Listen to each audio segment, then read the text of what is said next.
Herkese Hoş geldiniz. sesim rahat ulaşıyor mu acaba? Hocam sesiniz geliyor biraz kesik kesik geliyor ama. Evet, sizin de biraz kesik kesik. Umarım bir sorun yoktur. Bilgisayarımda açık Şu bütün an daha dosyaları. net duyabiliyorum.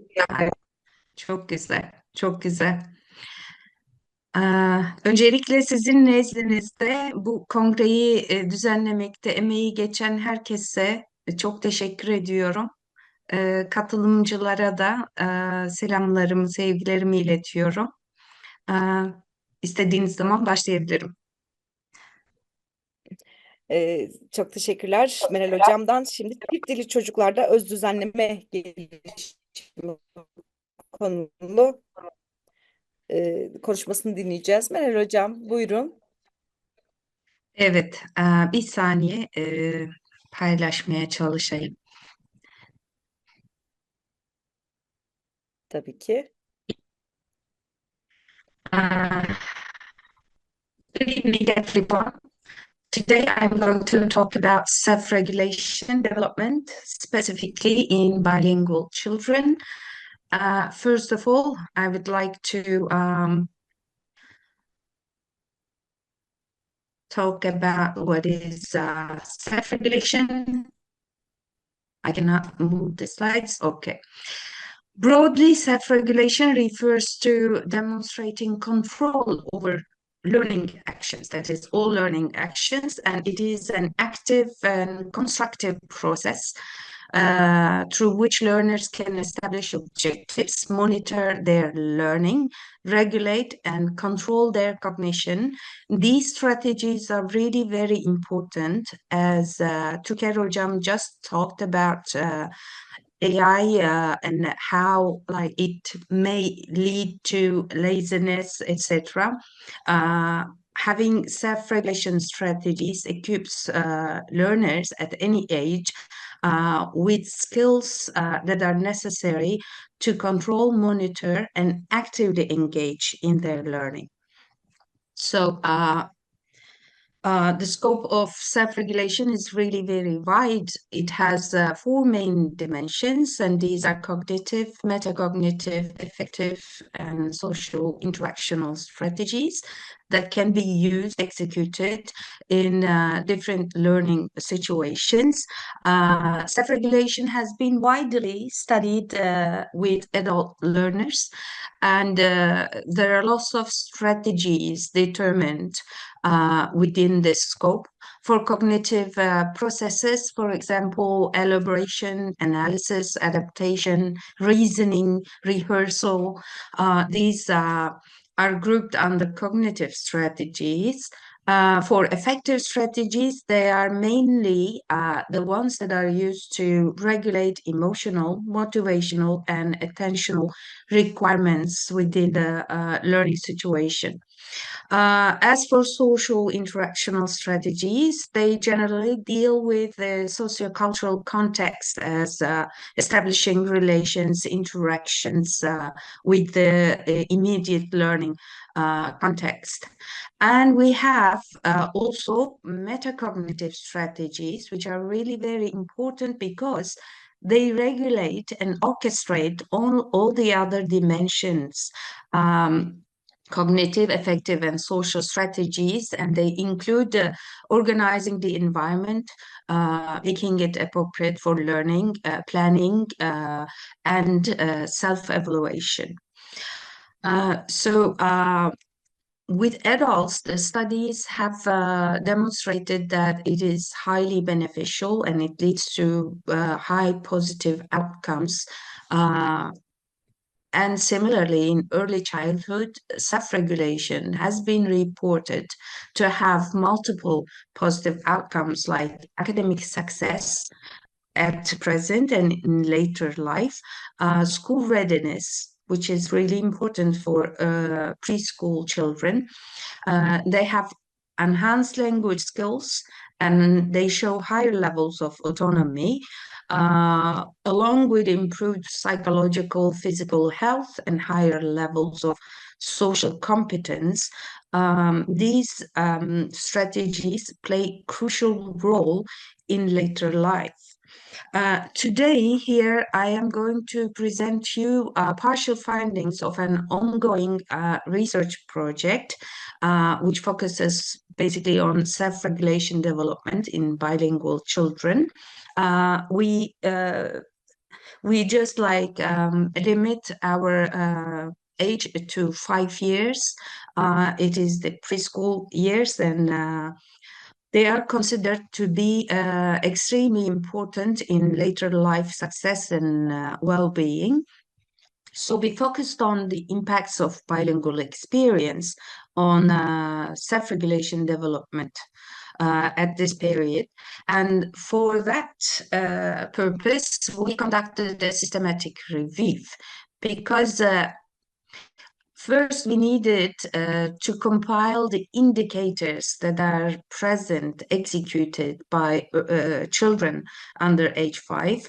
As I just mentioned, with adults, the list of the strategies exists. We know what strategies can be used by adults, but for preschool age, first we needed to list all the existing strategies. Then we moved on identifying the regulatory strategies studied in the context of bilingual children in order to find out if there are differences between bilingual and monolingual children in the execution of these strategies, and also, and maybe most importantly, to find out the reasons for these differences. We, as I said, conducted a systematic search on Web of Science. The data, the results that I'm going to present are limited to this database, Web of Science. We urge researchers to do follow-up studies, of course, including more databases, and the extraction of the data and content analysis following that were all conducted systematically. Here, I don't want to bore you with all the details, but the article selection process included the 5 steps, PRISMA steps, in systematic reviews. And we started with the first scan resulted in 96,000 articles.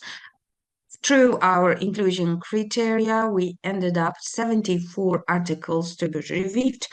And among the inclusion criteria were the publication dates between 2000 and 2003, and only research and review articles were included in English, French, and Turkish, and the sample should be within the range of determined age until 5 years old.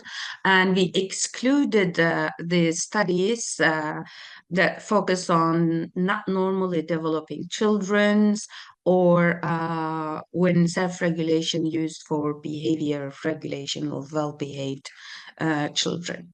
So 74 articles to be reviewed.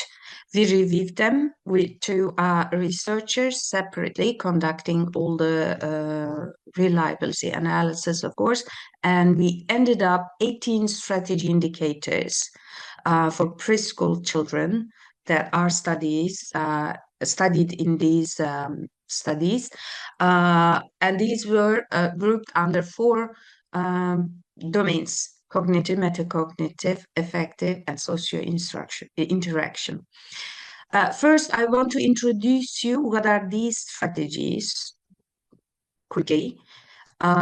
In cognitive domain, we ended up with 6 strategies, which are apparent as early age as 2 years old, starting with being cognitively adaptive to changing task demands, being able to resist contradictory urges, establishing relationships, and making connections. These are all the strategies used in any given learning situation by the children. And towards the later age, at the age of 3, they start using linguistic means to achieve goals, and they can activate previous knowledge and experience to help with the deep learning situation, and they can also use context clues to help them learn more efficiently. For metacognitive domain, we have 5 strategies. Again, the earliest ages observed is 2, with identifying and setting goals. But these, at the age of 2, they usually identify their goals behaviorally. And at later ages, they start to do this verbally as well.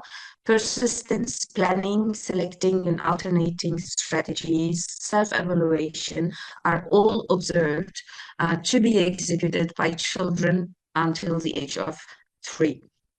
So children are really much better learners than we think. For effective domain, we found only 2 strategies. However, they are really significant in the learning process. One is regulating attention, which can be observed as early as 8 to 10 months, and then comes regulating emotions. Lastly, social interactional domain has 5 strategies, the earliest being complying or cooperating with the social cultural surrounding. So this is a strategy that they can use at the age of 1, then sharing, seeking support, showing care, interacting with others, follow, and before the age of 5, they can execute both of these 5 strategies. So we wanted then to focus on bilingual children. So what are the strategies studied in the context of bilingual children? And do these studies indicate any differences between monolinguals and bilinguals? And do they come up or argue some reasons for these differences, if there were any? So the same table, the same strategies, now I will show you. You can see if the strategies are studied, they are shown in blue for bilingual advantage, and green for no difference. So here, out of 6 strategies, 5 of them have been shown to be highly used by bilingual children compared to monolinguals.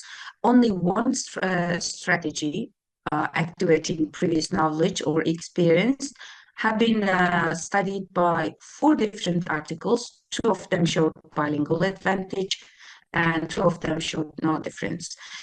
Among the cognitive strategies listed here, there are no research that's within our scope, of course, indicating monolingual advantage. So that means bilingual children use context clues more, establish relationships more, they have higher linguistic means or ability to use these means to achieve their goals, more cognitively adaptive and resistant to contradictory urges.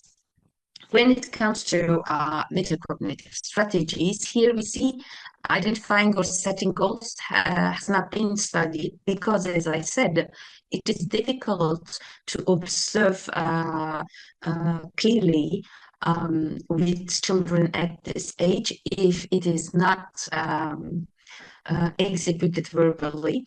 But all the articles, which are not many, have studied these strategies show bilingual advantage. That means bilingual children at this age are better at planning, selecting and alternating strategies. They're more persistent to reach their goals, and they use self-evaluation of performance more frequently compared to monolinguals.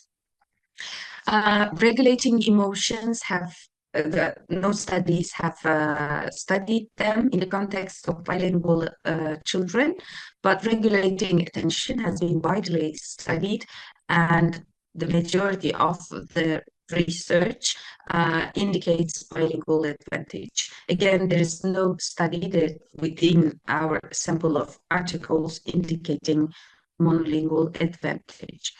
And the last group is social interactional strategies. Here, among the 5, 3 of them were studied, though not very frequently. And these 3 strategies have been found to be used more frequently and effectively by bilingual children.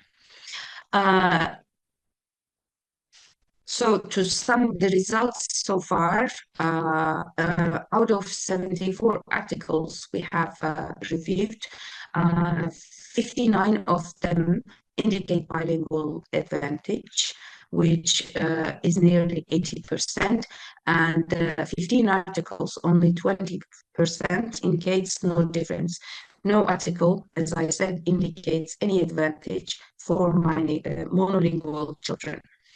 So why would such an experience be so significant in the use of these strategies? If we just think that bilingual experience, bilingual mind is to have 2 languages in mind and flip between them, then we undervalue the importance of these strategies. A bilingual is someone who can function in each language according to the given needs. So as if like you have 2 engines in one car and you can shift from one to the other depending on the situation. There are, of course, many other studies indicating advantages in learning. For monolinguals, for example, not many. They have better verbal skills. They start their linguistic processing earlier because they need to deal with only one language, and they have better grammatical judgment for sure. However, the list for bilinguals is much longer. It has been reported that bilinguals have more enhanced metalinguistic, metacognitive, and metacommunicative awareness with better phonological skills, creative and divergent thinking abilities, superior performance on spatial problems, or false belief reasoning tasks, higher pragmatic awareness, better abstract and symbolic representation skills, etc. There are many more. I don't want to take more time. I think the slides will be available for the audience if anyone wants to check it later. Okay. At the end, bilingual children were observed in classroom contexts, in pre-kindergarten contexts mainly. They are observed to be monitoring the classroom environment, making judgments about the linguistic proficiency of their peers, and accordingly intervening when there is a need for their assistance to serve as mediators and facilitate comprehension. So they have an automatic responsibility for any communication taking place around them. And this, for Almedo, is called the bilingual echo. He uses this metaphor because for him, bilingual children translate a message, paraphrase it, code switch or alternate between languages while using paralinguistic cues and gestures to scaffold communication. So they are really taking these communications seriously while their mind is processing lots of information and organizing the utterances they are going to do depending on the situation. This is related to their advantages. When we analyze the articles for the reasons for these advantages, we have come up with three main argued reasons. The first line of reasons is related to having more training. That is, they have the connection between the words from two different languages at an abstract level, which they unconsciously use, and this enhances their cognitive shifting skills, and they have a higher capacity to see things from different perspectives with the two languages in mind, and they can switch between two linguistic systems and they can choose the proper one for the specific context, and they do this really quickly.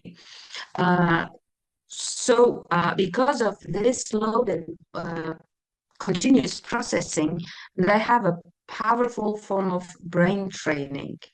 And when they attend to different languages and to different language representations, these improve in turn their executive control abilities and self-regulation strategies. The second line of reasons is that they are used to spend greater effort because they need to display all the time higher sensitivity to the social, pragmatic, and communicative context. Are we at home using language 1, or are we at school language 2, or is it at a playground language 1 and 2? So they have to spend greater effort to decide which linguistic system to use, which makes them have better or higher pragmatic awareness, and they have to consider the continuous risk of failure in communication, choosing the wrong language in a wrong situation. So this leads also to have greater vigilance, and they need to mobilize greater effort in any communicative situation, which gives them a greater cognitive load and responsibility. All these, according to the third line of group of reasons, is related to having different neural efficiencies. So basically, there have been lots of recent studies with the help of advanced technologies like neuroimaging technologies, etc. Today, research can indicate that bilingual and monolinguals actually may be using different parts of the brain for specific tasks. And this may be used as an evidence to suggest that frontal cortex is not only involved in shaping language, but also in turn, language experiences can influence further development of frontal lobe functions. This will be an important research topic for the near future in the context of self-regulation. So we can conclude that, according to the cumulative results of the research, there is bidirectional causal relation between cognitive processing and control and bilingual experience, and most advantages of bilinguals, some of which we just mentioned, persist across the lifespan. And the experience of constructing these two linguistic systems and to be constantly functioning in these two linguistic environments and having to shift between these linguistic contexts shape children's developing cognitive and linguistic systems. And this is a powerful experience in terms of both cognitive development, linguistic development, and self-strategy development as well. So all the evidence from brain and behavioral studies support the notion that language switching might be a subset of more generalized executive and behavior selection processes rather than just an isolated linguistic process. So, given the centrality of self-regulation in cognitive life, we have to indicate or state that, especially for the parents and educators who might be concerned with the effect of exposing children to a second language in early life, that this is a really beneficial experience and may lead to the ability to manipulate a great deal of linguistic input. Children may be better capable than we thought in dealing with more than one language system from an early age, and thus we need to provide the opportunities for them for peer interaction in more than one language, that we want to promote the communicative and cognitive skills, which are actually all we demand from our educational systems. Thank you for listening. Now, I don't know if we have time. These are the articles included in the review, and I'm sure they will be available somehow for anyone who is interested in this. So I will stop sharing, I think. Hocam çok teşekkür ediyoruz. Sorusu ya da katkısı olan katılımcımız varsa alabiliriz. Ben sizin çalışmanızı dinlerken bir yüksek lisans öğrencimle yaptığımız çalışma geldi aklıma. Biraz biz Türkiye'de hani iki dilli büyümesi çocuğun akademik başarıya engel olacak gibi bir kaygı var ebeveynlerimizde. Ama sizin sunumunuzdan da görüyoruz ki aslında iki dillilik çocuğun yani bilişsel ve duysal anlamda daha etkin olmasını daha erken yaşta Evet, çocukların tam ifade edemedim. Daha erken yaşta aslında çocuklarımızın bilişsel kabiliyetlerini artıran bir faktör olarak gördüm. kesinlikle yapılan çalışmaların e, tamamı, öncelikle çalışmaların hiçbiri bu erken yaşta birden fazla dile maruz kalmanın ya da birden fazla dili konuşmanın, duymanın, üretmenin negatif bir etkisini ortaya koymuş durumda değil. Henüz böyle bir şey yok. Evet. Ön yargılar haricinde bilimsel bulgular bunun aksini gösteriyor. Çok dille maruz kalan küçük yaşta öğrencilerin soyut düşünme, daha otonom hareket edebilme, daha eleştirel bakabilme ve sosyal anlamda daha yapıcı ilişkiler kurmaya yatkın olma gibi aslında birçok önemli beceriyi otomatik olarak getirdiğini gösteriyor. Tabii bizim genelde endişelerimiz iki dilli çocukların e, konuşma üretiminin biraz daha geç başlaması ya da kelime hazinelerinin ilk başta tek dilli olanlara göre daha düşük sayılabilmesi, velileri, biz eğitimcileri de zaman zaman endişelendiren unsurlar. Ama bunlar sadece çalışmalar şunu da gösteriyor. Yani bilişsel düzeyde çok fazla faktörün aynı anda ele alınmasından kaynaklı bir gecikmeye işaret ediyorlar. Umarım sorunuzu cevaplayabildim. Evet hocam, çok teşekkür ederiz. Çok kıymetli bir çalışmaydı. Çok teşekkür ederim. Verdiğiniz destekler için ve bu güzel çalışmayı bizlerle paylaştığınız için kongre ekibi adına teşekkürlerimi iletmek istiyorum. Çok teşekkür ederim hocam. Sağ olun. Evet, değerli katılımcılar, şimdi bir sonraki davetli konuşmacımızı izninizle anons etmek istiyorum.